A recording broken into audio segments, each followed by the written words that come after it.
순창군이 유명 셰프와 함께 지역 특산물인 간장과 된장, 고추장 등 3가지 장류를 활용해 특화 음식을 개발하고 있습니다. 조리법을 전수받은 지역 상가들은 관광객 유치에 도움이 될 수 있기를 희망하고 있습니다. 부안댐 건설로 멸종위기에 처한 부안종개가 변산반도 국립공원에서 발견됐습니다. 미꾸라지과에 속하는 부안종개는 우리나라 고유종으로 7수에만 서식합니다. 전북특별자치도는 2학기 개학을 맞아 교통안전과 유해환경, 식품안전, 불법 광고물 등 초등학교 주변 유해환경 단속에 나섭니다. 전국민주연합노동조합이 정읍시 생활쓰레기 수거를 대행하는 A업체 대표와 관리자를 부당 노동행위와 산업안전보건법 위반 등을 이유로 노동당국에 고소했습니다.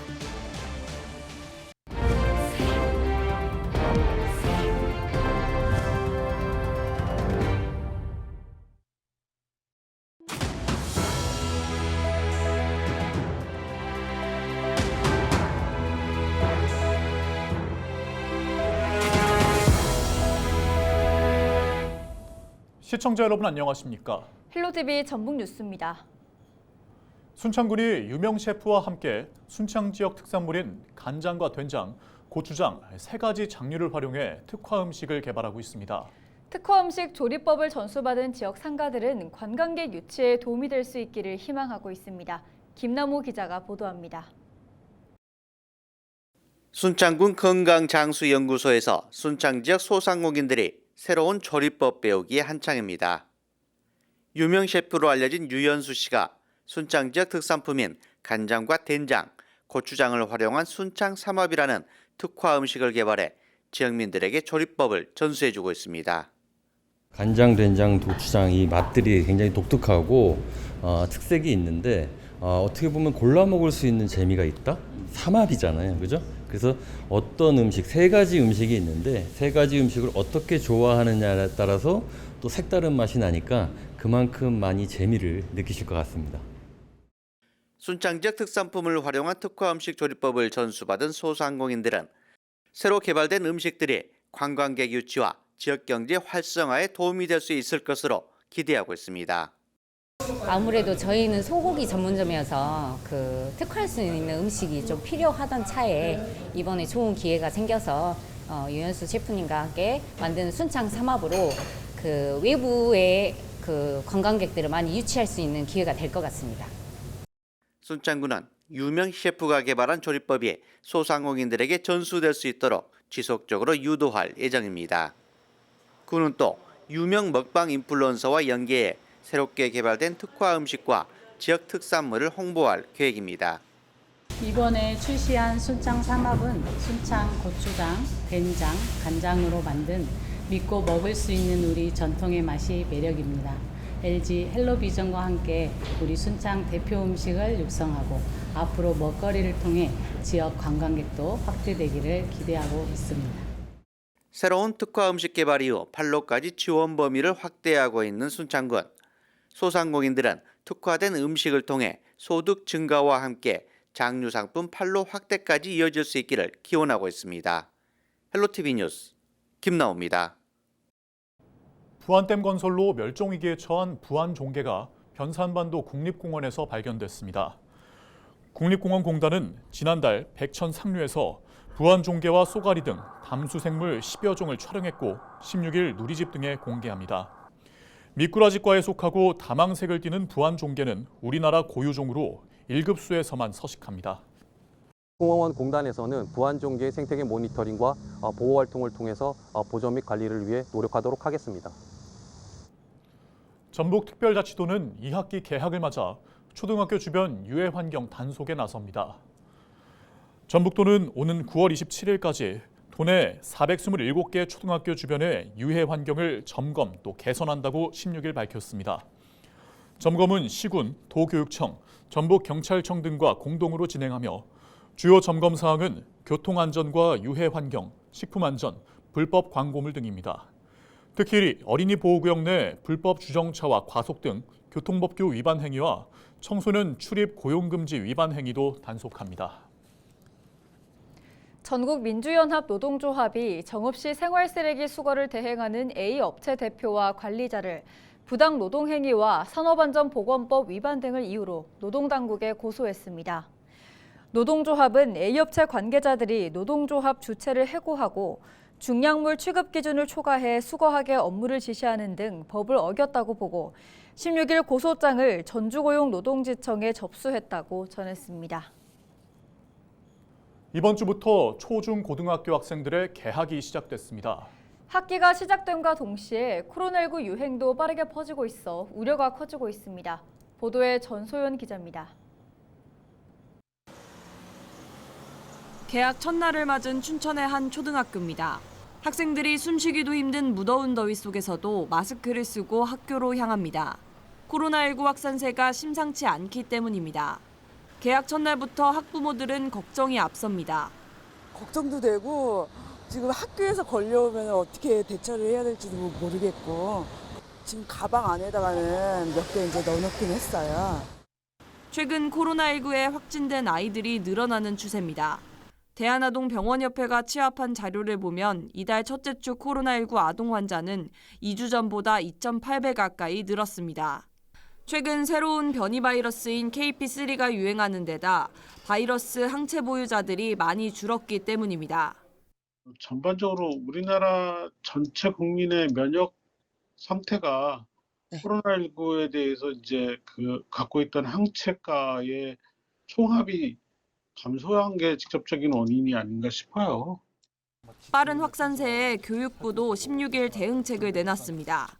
코로나19에 감염된 학생들은 증상이 심한 경우 등교하지 않고 가정에서 쉬도록 권고하기로 했습니다.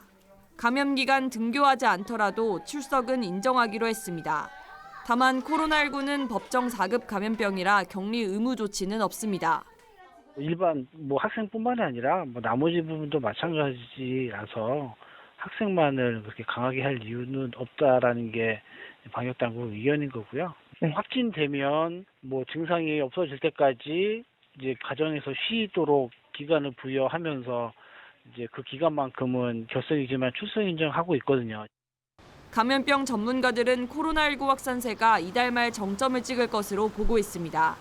코로나 환자가 증가하는 가운데 집단 감염을 막기 위해서는 손 씻기, 마스크 착용 등 개인 위생 관리가 무엇보다 중요합니다. 헬로티비 뉴스 전소연입니다. 요즘 더위 식히러 물놀이 떠나는 분들 많을 겁니다. 시원한 계곡에서 물놀이를 즐긴 뒤 맛있는 음식을 먹는 것도 큰 즐거움이죠. 그런데 불법 야영부터 취사까지 법을 지키지 않는 피서객이 늘면서 산간 계곡이 몸살을 앓고 있다고 합니다. 정승환 기자가 현장 취재했습니다. 계곡물에 몸을 담근 사람들. 한편에선 허기진 배를 달래기 위한 점심 준비가 한창입니다. 물놀이 후가 가장 맛있다는 라면부터 삼겹살과 갈비까지 종류도 다양합니다. 하지만 이렇게 푸짐하게 한 상 차려 먹다간 과태료 30만 원을 물 수 있습니다. 산림보호법상 산림 100m 내에서는 허가 없이 불을 피울 수 없기 때문입니다. 원칙적으로 산림이 인접한 계곡에서는 불을 피우는 행위 자체가 금지되지만 화기를 사용하는 모습을 쉽게 찾아볼 수 있습니다. 라면을 먹을 때도 보온병에 물을 담아와 붓는 건 가능하지만 물을 끓이는 건 안 됩니다. 야영장 이렇게 지정된 곳에서는 취사 행위를 하실 수가 있습니다. 근데 이렇게 하천부진에 구기름이 산적해 있는 곳에서는 취사 행위를 하셔서는 안 됩니다. 불법 야영도 골칫거리입니다. 계곡 내에선 취사와 함께 야영도 금지돼 있지만 버젓이 텐트가 설치돼 있습니다. 불 피운 흔적은 물론이고 설거지와 세면을 한 흔적도 그대로 남아 있습니다. 인근엔 언제 버려졌는지 모를 쓰레기도 가득 쌓여 있습니다. 모두 과태료 처분 대상입니다. 단속에 적발된 피서객 대부분은 몰랐다는 반응입니다. 이 산림 면적지에서 이렇게 물을 놓으시면 과태료 분세요? 예. 여기서 여기는 된다고 해가지고 그래서 온 거예요. 인천에서 오늘 일일이 찾아보고 계곡에서 취사가 가능한지 그래가지고 온 거예요. 그래서 취사가 저는 이쪽이라는 거 다 고맙던데 오늘 아침에. 경우 같은 분이 없어. 우리 집도 물건인데 그럼 결국은 안 붙여져 있더라고요. 그러니까 이렇게 플래카드 붙여져 있으면 그런 거 봐요. 법규를 알고 있는 경우는 손에 꼽힙니다. 그래서 불을 피우는 행위는 절대 안 되는 걸로 알고 있고 산불 한번 나면은 대형 화재로 이렇게 또 번지기 때문에 안 되는 걸로 알고 있습니다. 산림청이 매년 단속과 홍보에 나서고 있지만 매번 처분이 어렵다 보니 좀처럼 해결이 어렵습니다. 또 하천부지는 지자체, 산림은 산림청의 관리 권한이 나뉘어져 있어 단속과 관리 주체가 모호한 점도 문제입니다. 궤도해는데 이게 불피가 안 된다고 궤도해요. 그런데 말들은 안 듣는 걸 뭐 자기네들 뭐 배고파서 먹는 걸 뭐 어떻게 해. 그것까지 뭐 강제로도 뭐 어떻게 할 수 있는 방법이 있잖아요. 무더운 여름 쉴 곳을 내주는 청정 계곡과 산림. 쾌적한 환경을 유지하기 위해선 시민들의 자발적인 보호 노력이 무엇보다 필요해 보입니다. 헬로티비 뉴스 정승환입니다. 새만금 동서남북도로 개통 1년 만에 투자 협약이 늘어난 것으로 나타났습니다. 새만금 개발청은 십자형 동서남북도로 개통 후 1년이 지난 지난달 기준 기업의 투자 협약 누적 건수는 77건, 11조 6,500억 원이라고 밝혔습니다. 동서남북도로 개통으로 교통과 물류 운반 여건이 개선되면서 기업의 투자 협약이 늘어난 것으로 새만금 개발청은 분석했습니다.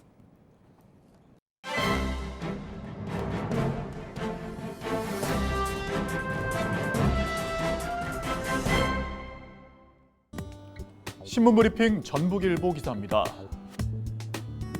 전북의 취업자 수가 지난달 기준 100만 9천 명으로 1년 전보다 9천 명 증가했다고 합니다. 다만 증가폭은 지난 4월부터 계속 줄어들고 있다고 하는데요. 호남 지방통계청에 따르면 지난달 전북 고용률은 65.1%로 지난해 같은 기간 대비 0.7%포인트 증가했다고 합니다. 실업률은 1.9%로 1년 전보다 0.4%포인트 감소했다고 하는데요. 전국적으로도 지난달 고용률은 역대 최고, 또 실업률은 역대 최저를 기록하며 호조세를 나타냈다고 합니다. 다만 이 같은 취업 증가세는 60세 이상 고령자층이 주도했다고 하는데요. 전북의 연령별 취업자 수를 보면 60대 이상은 2,000명, 또 50대는 1,000명, 40대는 2,000명씩 각각 늘었고 30대는 3,000명이 줄었다고 하는데요. 내수 부진의 영향으로 건설업 취업자 수도 1,000명이 줄었다고 합니다. 정부는 건설 수주 둔화 등 건설업 취업자에 영향을 미친 것으로 보고 있다고 전했습니다. 지금까지 신문브리핑이었습니다.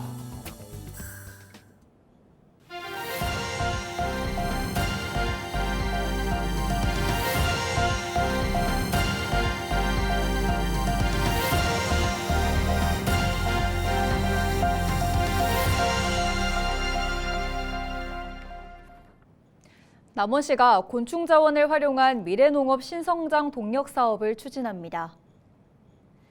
남원시 바이오산업연구원은 전북 테크노파크 JB지산학협력단에서 추진하는 지자체 대학 협력 기반 지역 혁신 사업에 최종 선정됐습니다. 국비 2억 원이 지원되는 이번 사업은 12월까지 추진되며 전북대 주관으로 남원시 바이오산업연구원을 비롯해 5개 기관이 함께 참여합니다. 이번 선정을 통해 곤충 연구 초석을 다지고 남원 곤충산업 거점단지 조성 사업과 연계하여 지역 경제 활성화에 노력하겠습니다.